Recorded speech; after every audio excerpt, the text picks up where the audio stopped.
पुन्हा स्वीकृत नगरसेवक करायचं आहे का इथे? स्वीकृत करायचं आहे ठाण्यात किंवा मुंबईमध्ये? याला येड्यांचा बाजार आहे. या लोकांची येड्यांची जत्रा भरलेली. परदेशी अध्यक्ष, प्रधानमंत्री येतात आणि जातात. यात राजकीय पक्षांचा काय संबंध आहे? मला कोणीतरी सांगितलं की अख्खी मुंबई भाजप आणि शिंदे गटाच्या लोकांनी मॅक्रॉनच्या स्वागतासाठी रंगवून ठेवली आहे, पोस्टरबाजी केलेली आहे. बहुतेक मॅक्रॉन त्याच्या निवडणुकीला प्रचारासाठी आता या लोकांना बोलवेल. एकनाथ शिंदे, अमित साटम, माझ्याकडे प्रचाराला या. फ्रान्समध्ये जेवढे त्याचे कधी एवढे पोस्टर नसतील लागले तेवढे या मुंबईत लागलेले आहेत. बोललो ना, येड्यांची जत्रा आहे. हे जे सगळे लोक आहेत यांना काय वाटतं कळत नाही. अख्खी मुंबईचं ट्रॅफिक जाम करून ठेवलं आहे. मला आता कोर्टात जायचं आहे. आत्ता चेक केलं मी, 4 तास लागतील सांगितलं. का? तर मॅक्रॉन येणार आहे. मॅक्रॉन येतात ना. यापूर्वी का परदेशी पाहुणे आले नाहीत का मुंबईमध्ये, या देशामध्ये? पण मॅक्रॉनपेक्षा हा प्रधानमंत्री मोदींचा शो असेल.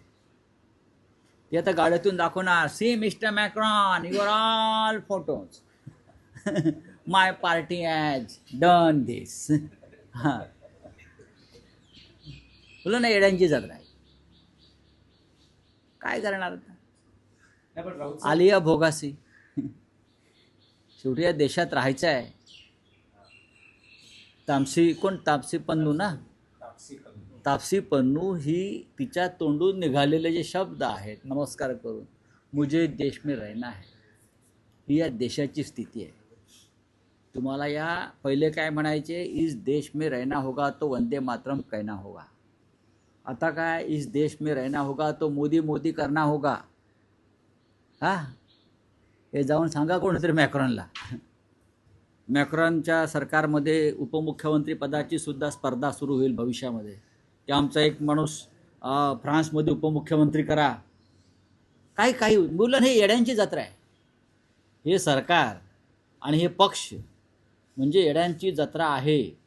हे बघा. मॅक्रॉनसुद्धा हसेलाच. मॅक्रॉन त्याच्या बायकोला फोन करून सांगेलाच. हेच ते मॅक्रॉनने त्यांच्या बायकोने त्यांच्या कणफडात मारली होती विमानात आणि टी व्हीवर पाहिलं. ठीक आहे, चांगलं आहे, करा स्पर्धा करा. अजित पवारांचा अपघात हा नक्कीच संशयास्पद आहे. आणि रोहित पवार हे फक्त राजकीय नेते नसून रोहित पवार हे त्यांच्या कुटुंबाचे महत्त्वाचे घटक आहेत. ते विधिमंडळाचे सदस्य आहेत. त्यांच्या कुटुंबातल्या लोकांना जर संशय असेल आणि सरकारच्या तपासावर विश्वास नसेल, तर इतकं मोठं कुटुंब आहे, महत्त्वाचं आहे महाराष्ट्रातलं, देशातलं. त्यांनी जर स्वतंत्र एजन्सी मार्फत काही माहिती काढण्याचा प्रयत्न केला असेल तर त्याच्याकडे तुम्ही सकारात्मक दृष्टीनं पाहिलं पाहिजे. इतका मोठ्या नेत्याचा मृत्यू संशयास्पदरित्या होतो आणि कुटुंबाचा सरकारी तपास यंत्रणेवरती विश्वास नाही. माझ्या माहितीप्रमाणे अजित पवार यांच्या ज्या काही फाईल्स होत्या, ज्यासाठी ते भाजपात गेले, ती फाईल पुन्हा उघडण्यात आली होती त्यांच्या मृत्यूपूर्वी. खास करून जरंडेश्वर साखर कारखान्याचं कर्जाचा विषय होता. ती फाईल इथून अमित शहांकडे गेली क्लोज करण्यासाठी. पण अमित शहाने त्याच्यावरती ही फाईल क्लोज करू नये असा निगेटिव्ह शेरा मारून पुन्हा महाराष्ट्रात पाठवलं. आणि त्यानंतर भाजपचे मंत्री बोलायला लागले, तुमची फाईल बंद झालेली नाही दादा. आणि मग दादा म्हणाले, तुमची फाईल आमच्याकडे आहे. इथून ती सुरुवात झाली. ज्या कारणासाठी अजित पवार हे भाजपाबरोबर गेले ते कारण संपलंच नाही. त्याच्यामुळे दादांनी मागे फिरण्याचा जो एक पुनर्विचार सुरू केला,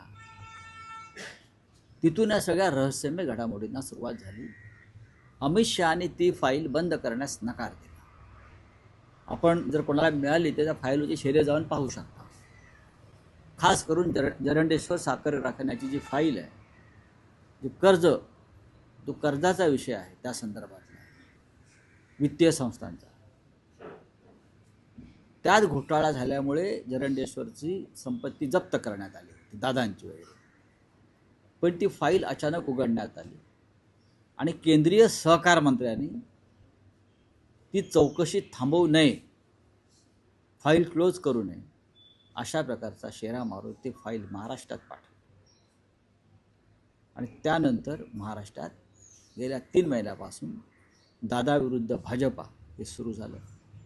आणि जर ज्या कारणासाठी मी आलो, सुरक्षा मागण्यासाठी, प्रोटेक्शन मागण्यासाठी, तेच मिळत नसेल तर इथे थांबायचं कशा करता. त्यातून मग विलिनीकरणावरती आणि एकत्र येण्यावरती चर्चा सुरू झाली. हा विषय एवढाच आहे आणि माझ्याकडे एवढीच माहिती आहे. बघा, अद्याप हा अधिकृतपणे अहवाल समोर आलेला नाही. या जरतरच्या बातम्या आणि सूत्रांच्या बातम्या, पण मोठ्या व्यक्तीचा दबाव असल्याशिवाय अशा प्रकारचे व्यवहार होत नसतात, एवढंच मी सांगू इच्छितो. जेव्हा पूर्ण अहवाल येईल तेव्हा आम्ही सांगू कायद्यापुढे सर्व समान आहेत की नाही, हे नंतर पाहू. अब्दुल सत्तारांचा विषय आहे. अब्दुल सत्तारांची भारत पाकिस्तान सामन्याचा विषय आहे. भारत पाकिस्तान सामन्यासंदर्भातला विषय आहे. मी या मताशी सहमत आहे. खेळू नका या मताशी मी पूर्ण सहमत आहे. पण हा सामना भारत पाकिस्तान नसून हा जय शहा विरुद्ध पाकिस्तान असा आर्थिक सामना होता. हा आर्थिक सामना होता, पैशासाठी खेळला गेलेला सामना होता. तुम्ही खेळताय त्यांच्याबरोबर आणि मग निकाल लागल्यावरती खिलाडू वृत्तीने एकमेकांना हस्तांदोलन केलं पाहिजे. हस्तांदोलन का नाही केलं? मग खेळता कशाला? भारतीय क्रिकेटपटूंना लाज वाटली पाहिजे की त्यांच्यामध्ये पण अंधभक्त भिनला आहे सगळ्यांच्या, की त्यांनासुद्धा धमक्या दिलेल्या आहेत ड्रेसिंग रूममध्ये जाऊन. मांजरेकरांचं म्हणणं हे 100% सत्य आहे. खेळा किंवा खेळू नका. खेळतात तर मग खेळाडू म्हणून खेळा. माझी भूमिका आहे, माझ्या पक्षाची भूमिका आहे, खेळू नका पाकिस्तानबरोबर. ही शिवसेना पक्षप्रमुख उद्धव ठाकरे यांची भूमिका आहे, शिवसेनेची भूमिका आहे. जोपर्यंत बेळगावचा बदला पूर्ण होत नाही तोपर्यंत खेळू नका. खेळताय ना, शेण खाताय ना, मग पूर्ण शेण खा. अर्धवट शेण कशा करता खाताय? आहे ना, बघा, हे जबरदस्तीने केलं जाते. शेकॅन करू नका, अमुक करू नका. ही भारतीय जनता पक्षाची आणि सरकारची दादागिरी आहे खेळाडूंवरची. ही दादागिरी आहे. खेळताय कशाला हा प्रश्न आहे माझा, आमचा शिवसेनेचा. कशा करता खेळताय? हे असे उद्योग उपद्व्याप करायची वेळ तुमच्यावरती येणार नाही ना. अरे खेळू नका ना. काय होतं नाही खेळलं तर पाकिस्तान बरोबर? बरं, पाकिस्तान आता हा देश राहिला आहे का? अजिबात देश राहिलेला नाही. पाकिस्तान बरोबर खेळून तुम्हाला काय फार तर पैसे मिळतील बेटिंगमध्ये, हजारो कोटी रुपये. त्यातले अर्धे पैसे जाणार पाकिस्तानात, जे बेटिंग करतात त्यांना. ते पैसे जाणार दाऊद इब्राहिमकडे, अझर मसूदकडे. त्यातून परत टेररिझम वाढणार, दहशतवाद वाढणार. हे का माहीत नाही मोदींना?